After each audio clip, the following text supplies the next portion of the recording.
Commodities के दाम बढ़ने की वजह से कार उत्पादन कंपनियों की लागत में बढ़ोतरी हुई और इसी वजह से कार कंपनियां कारों के दाम बढ़ाने के बारे में सोच रही हैं। टाटा मोटर्स पैसेंजर व्हीकल्स के मैनेजिंग डायरेक्टर ने कहा है कि आने वाले हफ्तों में कारों के दाम बढ़ाए जाने पर फैसला हो सकता है।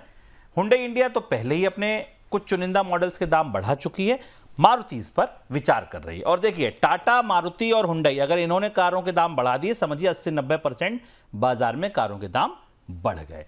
सर, मौजूदा हालात में कीमतों में बढ़ोतरी मांग को कितना प्रभावित करेगी? क्योंकि अभी तो अपटिक्स आने कुछ शुरू हुए थे, लग रहा था कि हाँ पहिया धीरे धीरे रफ्तार पकड़ेगा। अब ये मांग कितनी चोट पहुंचेगी मांग को?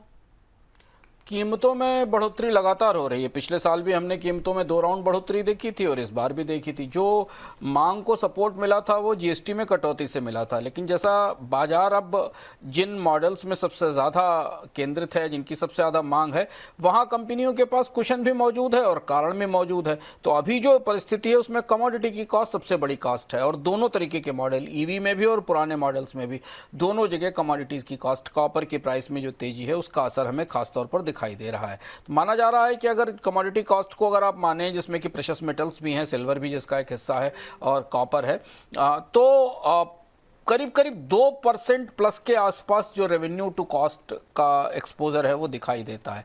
ये लागत कंपनियों के ओवरऑल ढांचे में दिखाई देती है और इस वजह से पार्शियली ऐसा लगता है कि टाटा मोटर्स सबसे पहले बढ़ोतरी करेगी और एक राउंड फिर इसके बाद एक नया दौर शुरू होगा। पिछले साल अप्रैल में टाटा ने अपने पैसेंजर व्हीकल्स की कीमतें 3% के आसपास बढ़ाई थी जो हमें दिखाई देता है और कॉमर्शियल व्हीकल की कीमतें पहले ही बढ़ाई जा चुकी हैं।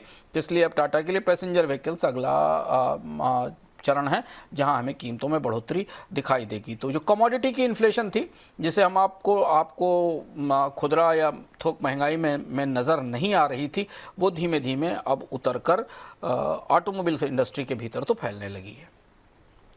चीन से निवेश को आकर्षित करने के लिए सरकार ने अभी तक ट्रेस नोट 3 की शर्तों में किसी तरीके की ढील नहीं दी है। हमने बोनस पॉइंट में कवर किया था कि सरकार कुछ ढील देने पर विचार कर रही है। अभी तक कोई आधिकारिक बयान नहीं आया, लेकिन भारतीय कंपनियों ने अपने स्तर पर चीन की कंपनियों के साथ कारोबार के लिए बातचीत शुरू कर दी है।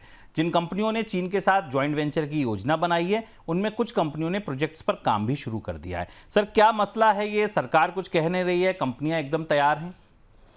इशारा तो सरकार की तरफ से दिया ही गया था कि प्रेस नोट 3 में परिवर्तन किया जाएगा और ये चर्चा इसी हाल की नहीं है। करीब पिछले 6 महीने से लगातार अलग अलग तरीके से कोशिशें चल रही हैं कि प्रेस नोट 3 को थोड़ा उदार किया जाए और उन क्षेत्रों में जहां जो स्ट्रेटेजिक सेक्टर नहीं है वहां चीनी कंपनियों की हिस्सेदारी बढ़ाई जाए, उन्हें हिस्सेदारी लेने की छूट दी जाए और प्रबंधन भारतीय कंपनियों के हाथ में रहे। तो ये संकेत उद्योगों के पास है। इससे पहले कि सरकार ये करे, कंपनियां इस तैयारी में हैं कि उन्हें जहां अलायंस होते दिखाई दे रहे हैं चीनी कंपनियों के साथ, उन्हें वो लेने की कोशिश कर रही हैं। दूसरी चीज ये कि भारत 2 ट्रेड डील के बीच में 2 तरीके के व्यापार भागीदारों के बीच में फंसा हुआ है। एक तरफ अमेरिका और एक तरफ चीन है। चीन से निवेश लाने की संभावनाएं काफ़ी ज़्यादा हैं, अमेरिका से निवेश आने की संभावनाएं सीमित हैं, क्योंकि डोनाल्ड ट्रंप तो कह रहे हैं कि आपकी दुनिया उनके यहाँ निवेश करे, तो अपनी कंपनियों को तो दुनिया में निवेश से रोक रहे हैं। तो ऐसी स्थिति में भारत और चीन के बीच में हाल में जो व्यापारिक रिश्ते थोड़े बेहतर हुए हैं जिनमें थोड़ी गर्मजोशी आई है,